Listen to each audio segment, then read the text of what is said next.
नमस्कार दोस्तों, ओम नमः शिवाय। आज हम जानेंगे कि अधर्मी देवराज को शिवलोक में आखिरकार स्थान मिला कैसे। क्या है इसका पीछे का रहस्य, जो आज आपको इस वीडियो में जानने को मिलेगा। तो लास्ट तक बने रहिएगा हमारे साथ।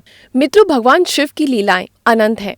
वे ही इस सृष्टि के सृजक, पालक और संहार करता है। रुद्र रूप शिवा आयोनि और अजन्मा है, यानी उनका जन्म किसी माता के गर्भ से नहीं हुआ। हर मंत्र के अंत में रुद्र रूप शिवा की इस दृष्टि का संहार करके महाप्रलय लाते हैं, और महाप्रलय नए सृजन का प्रतीक है। और इस महाप्रलय में सृष्टि विलीन हो जाती है, कुछ शेष रह जाता है तो प्रलय करता सदाशिव की ज्योति। उसी भगवान सदाशिव की गाथाओं का वर्णन हमें शिव महापुराण में सुनने को मिलता है, जिन्हें लेकर आज मैं आपके सामने हाजिर हुई हूँ। तो अगर आपको ऐसी ही और दिलचस्प वीडियो में थोड़ा सा भी इंटरेस्ट है, थोड़ी सी भी आपको वीडियो पसंद आती है, तो अभी हमारे चैनल को सब्सक्राइब करें, नोटिफिकेशन बेल को प्रेस करते टाइम ऑल पे क्लिक करें और वीडियो को शेयर करना बिल्कुल भी ना भूलें। शिव पुराण के इस पहले एपिसोड में मैं आपको बताऊंगी कि शिव पुराण के श्रवण मात्र से ही लोभ, काम और वासना आदि में लगे लोगों को कैसे मुक्ति मिल जाती है।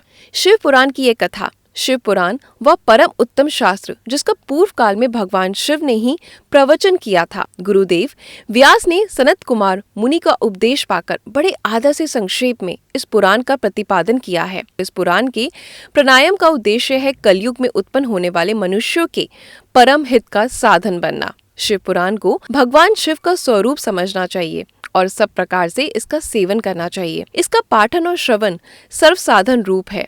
इसे शिव भक्ति पाकर श्रेष्ठतम स्थिति में पहुंचा हुआ मनुष्य शीघ्र ही शिव पद को प्राप्त कर लेता है। इसी तरह इसका प्रेम पूर्वक श्रवण भी संपूर्ण वनवांछित फलों को देने वाला है। भगवान शिव के इस पुराण को सुनने से मनुष्य सब पापों से मुक्त हो जाता है तथा इस जीवन में बड़े बड़े उत्कृष्ट भोगों को उपभोग कर शिवलोक को प्राप्त हो जाता है। मित्रों, शिव पुराण नाम का ये ग्रंथ 24,000 श्लोकों से युक्त है।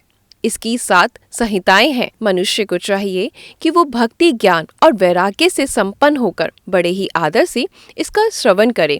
7 संहिताओं से युक्त ये दिव्य शिव पुराण परम ब्रह्मा परमात्मा के समान विराजमान है और सबसे उत्कृष्ट गति प्रदान करने वाला है। जो निरंतर शिव पुराण को बांझता है अथवा नित्य प्रेम पूर्वक इसका पाठ मात्र कर लेता है, उस पुण्य आत्मा को अंत काल में महाईश्वर अपना दान प्रदान करते हैं।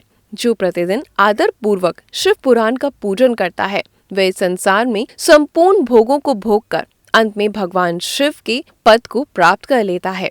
कोई भी व्यक्ति अगर प्रतिदिन आलस्य रहित होकर रेशमी वस्त्र आदि में इस शिव पुराण का सत्कार करे, वह सदा सुखी रहेगा। शिव पुराण निर्मल तथा भगवान शिव का सर्वस्व है और जो इस लोक और प्रलोक में भी सुख चाहता है, उसे आदर के साथ प्रयत्न पूर्वक सेवन करना चाहिए। ये निर्मल एवं उत्तम शिव पुराण धर्म, अर्थ, काम और मोक्ष रूप चारों पुरुषार्थों को देने वाला है।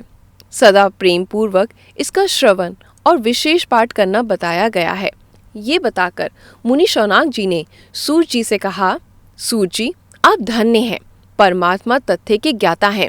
आपने बड़ी ही कृपा करके हम लोगों को ये दिव्य कथा सुनाई है। भूतल पर इस कथा के समान कल्याण का सर्वश्रेष्ठ साधन कोई दूसरा नहीं है। ये बात आज हमने आपकी कृपा से निश्चय पूर्वक ही समझ ली है। परंतु सूत जी, कलयुग में इस कथा के दौरान कौन कौन से पापी शुद्ध हो सकते हैं, इस बारे में हमें बताएं। तब सूची बोले, मुनि, जो मनुष्य पापी, दुराचारी, खेल तथा काम, क्रोध आदि में निरंतर डूबा रहने वाला है, वह भी इस पुराण के श्रवण और पाठन से अवश्य ही शुद्ध हो जाता है। इसी विषय में जानकर मुनि इस प्राचीन इतिहास का उदाहरण दिया करते हैं, जिसके श्रवण मात्र से ही पापों का पूर्णतः नाश हो जाता है। जिससे जुड़ी एक गाथा आज आपको मैं सुनाती हूँ। बहुत पहले की बात है। किरातों के नगर में एक ब्राह्मण रहता था, जो ज्ञान में अत्यंत ही दरिद्र, दुर्बल, गरीब, रस बेचने वाला तथा वैदिक धर्म से तथा वह संतान संध्या आदि कर्मों से भ्रष्ट हो गया था और वैश्यवृत्ति में तत्पर रहता था। उसका नाम देवराज था। वह अपने ऊपर विश्वास करने वाले लोगों को ठगा करता। उसने कई लोगों को मारकर उनका धन हड़प कर लिया, परंतु वो पापी थोड़ा सा भी धन किसी भी धर्म काम में नहीं लगाता। वह वैश्यागामी तथा सब प्रकार आचार्य भ्रष्ट था। एक दिन घूमता घूमता दिव्य लोक से वो प्रतिष्ठा नामपुर में जा पहुंचा। वहां उसने एक शिवालय देखा। जब बहुत से साधु महात्मा एकत्रित हुए थे, देवराज उस शिवालय में ठहर गया। किंतु वहां उस ब्राह्मण को बुखार आ गया। ज्वर के कारण उसे बहुत पीड़ा होने लगी। वहीं पास के एक ब्राह्मण देवता शिव पुराण की कथा सुना रहे थे। बीमार पड़ा देवराज ब्राह्मण के मुखर बिंदु से निकली हुई उस शिव कथा को निरंतर सुनता रहा। 1 मास के बाद वह ज्वर से बहुत ज्यादा पीड़ित होकर चल बसा। यमराज के दूत आए, उसे पाशों से बांधकर बलपूर्वक यमपुरी ले गए। इतने में शिवलोक से शिवाजी के पार्षद गण आए।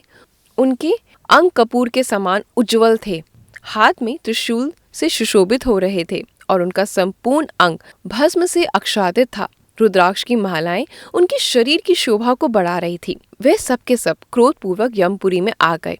उन्होंने यमराज के दूतों को मारा और धमकाकर देवराज को उनके चंगुल से छुड़ा लिया। इसके बाद अत्यंत अद्भुत विमान पर बैठकर जब वे शिवदूत जाने को उद्धत हुए, उस समय यमपुरी में बड़ा भारी कोहाल मच गया। उस कोहाल को सुनकर धर्मराज अपने भवन से बाहर आए। साक्षात दूसरे रुद्रों के समान प्रतीत होने वाले उन चारों दूतों को देखकर धर्मज्ञ धर्मराज ने उनका विधि पूर्वक पूजन करा और ज्ञान दृष्टि से देखकर सारा वृतांत जान लिया। उन्होंने भय के कारण भगवान शिव के उन महात्मा दूतों से कोई बात नहीं पूछी, बल्कि उल्टे उन सबकी पूजा और प्रार्थना करी। तत्पश्चात वे शिवदूत कैलाश वापस चले गए और वहां पहुंचकर उन्होंने इस ब्राह्मण को दया सागर शिव के हाथों में दे दिया। दर्शकों, आज की ये कथा यहीं समाप्त होती है। अगर ये कथा अच्छी लगी हो तो अपने मित्रों और रिश्तेदारों के साथ जरूर शेयर करें और अभी मुझे जाने की इजाजत दीजिए। ओम नमः शिवाय।